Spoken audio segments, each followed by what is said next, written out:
The third question is one that I got in my first talk of the year, and it caught me off guard a little bit because I didn't particularly understand the question. But this lady was saying that she couldn't flip her mattress over. And I didn't even understand that that was a concept or something that you'd need to do.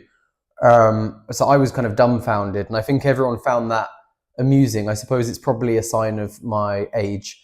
But for those of you who also don't know, essentially, apparently your mattress kind of will wear more on one side than the other, so you flip it over to kind of even it out. I don't know, but either way, she was struggling with this kind of pushing movement of trying to flip this mattress over. And so first thing I asked her to do is to stretch her arm above her head.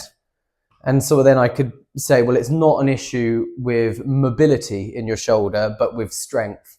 So if you're ever struggling to do a particular movement that's, where there's some resistance involved, try it without the resistance. And if you can do it, then it's not an issue with mobility or flexibility or a joint issue or anything like that.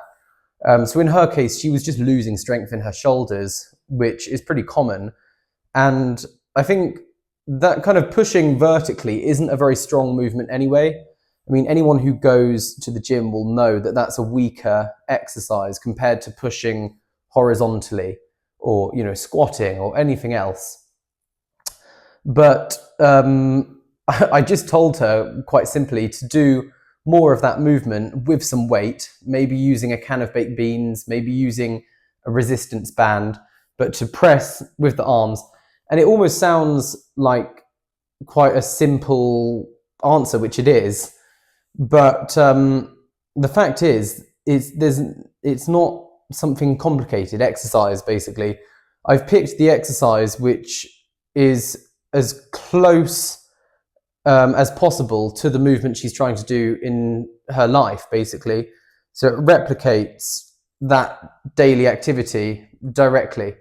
So she could have done, front raises or side raises or something like that, which would also target the shoulder. But the best way to get good at something is to do that exact thing. So that's what I told her to do. Some overhead pressing with some small weights, maybe 3 sets of 10, maybe every other day, something along those lines, potentially gradually increasing the weight or the repetitions. So there's some element of kind of progression that's going to help her gradually get stronger over time. But that was the answer to that question. The fourth question is one that, again, I get pretty much every talk. It's something that people are obviously very conscious of, and that's balance.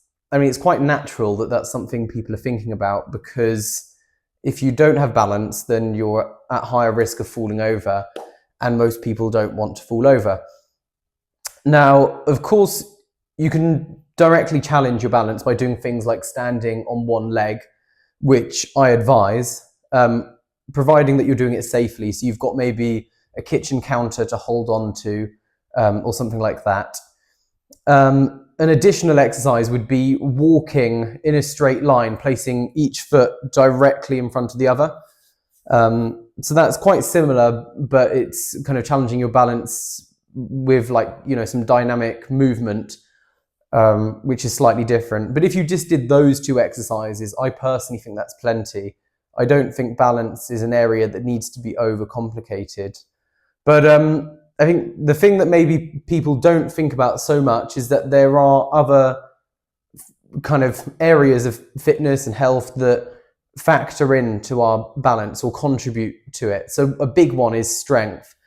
And so that's something that will indirectly improve our balance. So if we have stronger legs, stronger core muscles, which create stability through our body, then we're going to be more balanced on our feet.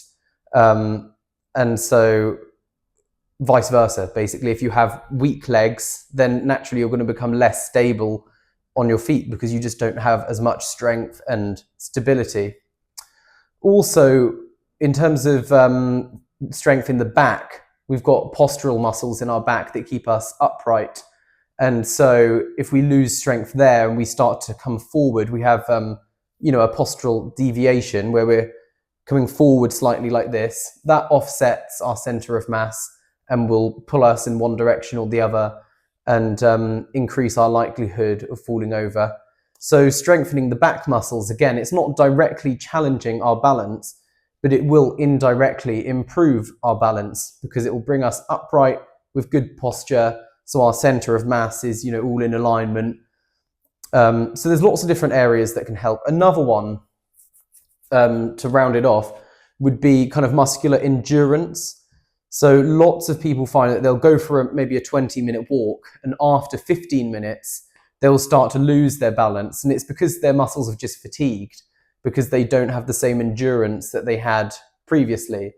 So improving muscular endurance through, long, steady state exercise can also really help. The fifth and final question, this is one that I got at the beginning of January, and a gentleman asked, do you have a sheet of paper with all these exercises on? And I was so glad he asked, because I do, and I sell it for $9.99. But also, during my talks, I try not to be too kind of salesy, and I'm always kind of a bit hesitant about, that side of things. And so he's kind of done it for me, which was brilliant. And I said that, and everyone sort of laughed. But this is the book, 50 Exercises for Older Adults. So it's not just a sheet of exercises, it's better than that. It's a book with, it's actually got more than 50 in there. I think there's about 52 or 53. So you're getting even more for your money. But essentially, this has pictures and diagrams of each exercise, as well as the key kind of pointers of how to execute it effectively and safely. And then at the bottom, which is most crucial, is the benefits of each exercise as well, so you know why you're doing it. But that's that. I'll also put the link for that in the description below if you're interested. You can get it from my website or from Amazon. And that rounds off the video. Thank you all for watching. Please subscribe, like, comment. Do send in also if you have any questions. Maybe I'll do another one of these videos, as I say, with your question. So feel free to send that. The last link I'll put below will be to sign up for my email list, or my newsletter, as I call it. So you can get my articles each month and be notified when I've got new things going on, events or new videos or anything of that nature. Take care. All the very best. Thanks for watching.